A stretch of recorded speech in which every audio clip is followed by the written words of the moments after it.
Auzubillahiminash-shaytanir-rajim. Bismillahir-rahmanir-rahim. Assalamu alaikum students. In previous lecture we learned about the relationship between force and momentum. Now we will learn about the law of conservation of momentum. Momentum क्या है, हमने previous lecture में पढ़ा था। Momentum जो है वो product of mass and velocity है। ठीक है, किसी भी एक सिस्टम में, आइसोलेटेड सिस्टम में जो मोमेंटम होता है वो उसका सेम रहता है जब तक कि उसके ऊपर कोई एक्सटर्नल फोर्स एक्ट ना करे। जब उसके ऊपर कोई और फोर्स एक्ट करती है तो उसका मोमेंटम जो है वो चेंज होता है।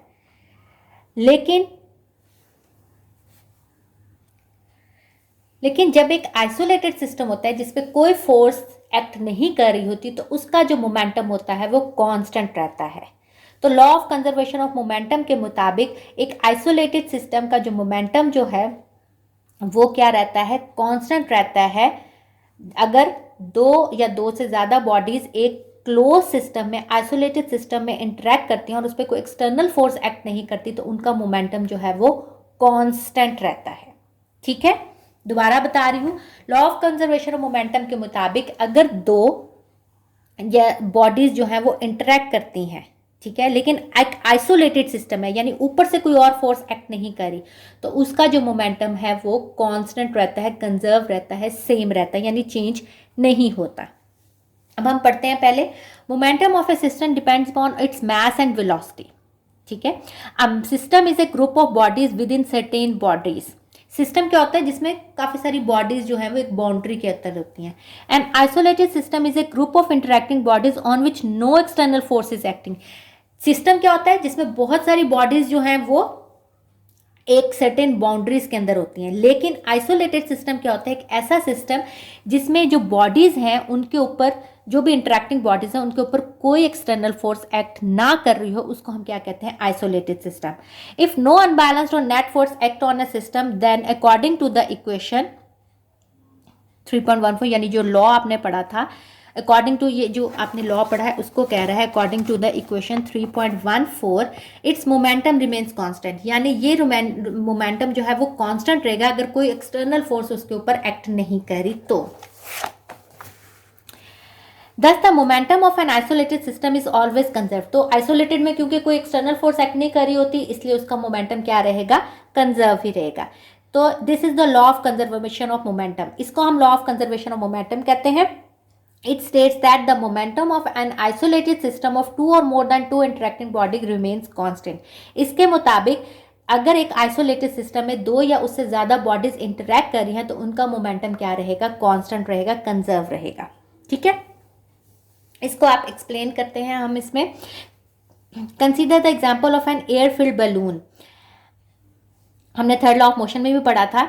इन this case balloon and the air inside it form a system. अब सिस्टम में क्या है, हवा और बैलून, ये एक सिस्टम बना रहे हैं। ठीक है, the system before releasing the balloon the system was at rest. जब तक आपने उसको बैलून को छोड़ा नहीं है तो वो सिस्टम क्या है, रेस्ट में है, उसके अंदर हवा है लेकिन बैलून भी रेस्ट में है। तो उसका मोमेंटम क्या होगा, इनिशियल मोमेंटम क्या हो गया, जीरो, क्योंकि उसका मास तो है लेकिन वेलोसिटी नहीं है, तो इनिशियल मोमेंटम क्या हो गया, जीरो, क्योंकि बॉडी किस में है, रेस्ट में है। रेस्ट में है तो वेलोसिटी जीरो है, तो इसका मतलब इनिशियल मोमेंटम उसका क्या हो गया, zero. As soon as the balloon is set free, air escape out of it with some velocity. The air coming out of it possess momentum. To conserve momentum, the balloon moves in a direction opposite to that of air rushing out. ठीक है, जब आपने balloon को set free किया, अब उसके अंदर momentum भी पैदा हुआ, क्यों, क्योंकि किसी वेलोसिटी से वो मूव कर रहा है ऊपर। उस मोमेंटम को कंजर्व करने के लिए, यानी उतना ही रखने के लिए क्या करता है, बैलून जो है वो ऑपोजिट डायरेक्शन में जाता है, जिससे हवा निकल रही होती है जिस डायरेक्शन में, उससे ऑपोजिट डायरेक्शन में जाता है, ताकि जो टोटल मोमेंटम है उसका वो क्या रहे, कंजर्व रहे। ठीक है, तो जिधर उसकी डायरेक्शन होती है हवा की, बैलून जो है वो उससे टोटल ऑपोजिट डायरेक्शन में जाता है और सेम वो होता है, इसलिए उसका जो टोटल मोमेंटम होता है वो क्या रहता है, कंजर्व। अब वो कहता है एक आइसोलेटेड सिस्टम में हम दो सफेयर्स को कंसीडर करते हैं, एक ये सफेयर है, एक ये सफेयर है, इसका मास m1 है, इसका मास m2 है। ठीक है, जब ये स्ट्रेट लाइन में मूव कर रहे हैं, इसकी वेलोसिटी u1 है, इसकी वेलोसिटी u2 है। ठीक है, तो इनिशियल वेलोसिटी हो गई u1 एंड u2। अब इनिशियल मोमेंटम क्या हो गया, m1 मास का इनिशियल मोमेंटम क्या हो गया m1 u1, और m2 का क्या हो गया m2 u2। ठीक है, और इनिशियल मोमेंटम जो होगा सिस्टम का, जब तक वो आपस में इंटरैक्ट नहीं कर रहे, टकराए नहीं है, तो वो क्या हो गया दोनों का सम। तो m1 u1 plus m2 u2 ये इनिशियल मोमेंटम है इसका। ये दोनों बॉडीज हैं, अभी कोई इंटरैक्ट नहीं किया, तो इनका बिफोर कोलिजन जो मोमेंटम है वो क्या है m1 u1 plus m2 u2। ठीक है, अब आफ्टर सम टाइम m1 जो है वो हिट कर रहा है m2 को। According to Newton third law of motion m2 exert an equal and opposite reaction force on m1, let their velocity become v1 and v2। अब ये देखें कोलिजन हुआ, न्यूटन के थर्ड लॉ के मुताबिक ये भी उतनी ही शिद्दत से स्ट्राइक करेगा जितने से ये आके लगा है। अब आफ्टर कोलिजन, जब कोलिजन के बाद ये भी उधर जा रहा है, ये भी उधर जा रहा है, अब इनकी वेलोसिटीज क्या होगी, ये v1 होगी, ये v2 होगी। ठीक है, टकराने के बाद ये भी उधर जा रहा है और ये भी उधर जा रहा है, तो ये टकराने के बाद क्या हो गए हैं, इनकी वेलोसिटीज क्या हो गई हैं, चेंज। अब फाइनल मोमेंटम मास m1 का m1 v1 है, और फाइनल मोमेंटम m2 मास m2 का क्या है m1 v।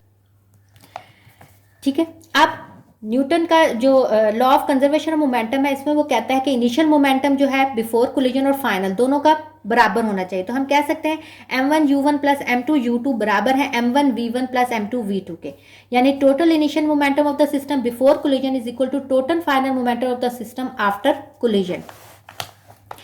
अब ये 3.17 equation shows that the momentum of the isolated system before and after collision remains the same, which is the law of conservation of momentum। देखें, इसके मुताबिक क्या पता चला, इनिशियल और फाइनल आपस में सेम होगा। इसमें हो सकता है वेलोसिटी v1 v2 कम ज़्यादा हो, मैसेज तो वही है, मैसेज में भी चेंज आ सकता है, मतलब किस उसमें वो मूव कर रहा है, लेकिन टोटल जो है वो उसमें सेम रहता है। ठीक है, यानी इनकी वेलोसिटीज हो सकता है ये u1 ज़्यादा हो, u2 कम हो, यहाँ v1 कम हो, v2 ज़्यादा हो, लेकिन टोटल मोमेंटम जो है वो सिस्टम का वो क्या होगा, सेम होगा बिफोर एंड आफ्टर कोलिजन, और यही मोमेंटम का लॉ ऑफ कंजर्वेशन है। अब law of conservation of momentum की बहुत सारी एप्लीकेशन है। इसकी एक एप्लीकेशन गन और बुलेट में यूज होती है। गन और बुलेट में कैसे, आप जब गन को फायर करते हैं, ठीक है, consider a system of gun and the bullet before firing the gun both the gun and bullet are at rest। जब आप गन फायर नहीं कर रहे तो दोनों रेस्ट में है, इसका मतलब इनिशियल मोमेंटम उसका क्या है, 0। ठीक है, अब as the gun is fired bullet shoot out of the gun and acquires momentum। जब आपने गन फायर की अब उसमें मोमेंटम आ गया। अब वो मोमेंटम किसके है, अब हमने देखना है कि वो किसके बराबर है। To conserve momentum of the system the gun recoils. होता क्या है, जब आप गन को फायर करते हैं आपकी गन को पीछे को रिक्वाइल्स करती है, झटका खाती है पीछे को। ठीक है, according to the law of conservation momentum the total momentum of the gun and the bullet will also be 0 after the gun is fire. Let m be the mass of the bullet and v be the velocity on firing the gun. लेकिन law of conservation of momentum तो कहता है जब gun fire होगी तब भी momentum उसका 0 होना चाहिए। ठीक है, बिफोर जब वो रेस्ट में है, गन फायर नहीं की, तब तो उसका मोमेंटम 0 है। लेकिन law of conservation of momentum तो कहता है कि जब आपने गन फायर कर दी है, बुलेट निकल गई है, उसके बाद भी उसका मोमेंटम क्या हो गया है, 0। तो हम कहते हैं कि जब आपने उसमें से फायर किया तो जिस उसकी जो वेलोसिटी थी, m be the mass of the gun और small m be the mass of bullet, v be the velocity on firing the gun and capital V be the velocity with which it requires. यानी gun की velocity V जिसमें वो पीछे से झटका खाते हैं और गन का मास कैपिटल है, बुलेट की वेलोसिटी स्मॉल v और बुलेट का मास स्मॉल m। लेकिन टोटल मोमेंटम क्या हो जाएगा, total momentum of the gun and the bullet after the gun is fire, ये मोमेंटम है गन का और ये मोमेंटम है बुलेट का। तो टोटल मोमेंटम इन दोनों का सम होगा। जैसे हमने यहाँ किया था, टोटल मोमेंटम इन दोनों बॉडीज के सम का था, m1 u1 plus m2 u2, या फाइनल में भी m1 v1 plus m2 v2। इसी तरह यहाँ ये गन का मोमेंटम है और ये बुलेट का। तो टोटल मोमेंटम क्या हो जाएगा, इन दोनों का सम। लेकिन लॉ ऑफ कंजर्वेशन के मुताबिक ये भी 0 के इक्वल होना चाहिए। तो हम कह सकते हैं total momentum of the gun and the bullet after the gun is fired and total momentum of the gun and the bullet before the gun is fired. Before 0 था, ठीक है, तो इसका मतलब ये M V plus M V भी है वो भी 0 के बराबर हो गया। यहां से आप क्या निकाल देंगे, एम वी को उधर ले जाएंगे, माइनस हो जाएगा, और ये इससे आप वेलोसिटी जो है वो गन की निकाल सकते हैं, आप इससे वेलोसिटी निकाल सकते हैं, दोनों उसकी निकाल सकते हैं, गन की भी जिससे वो रिकॉइल कर रहा है, या बुलेट की भी।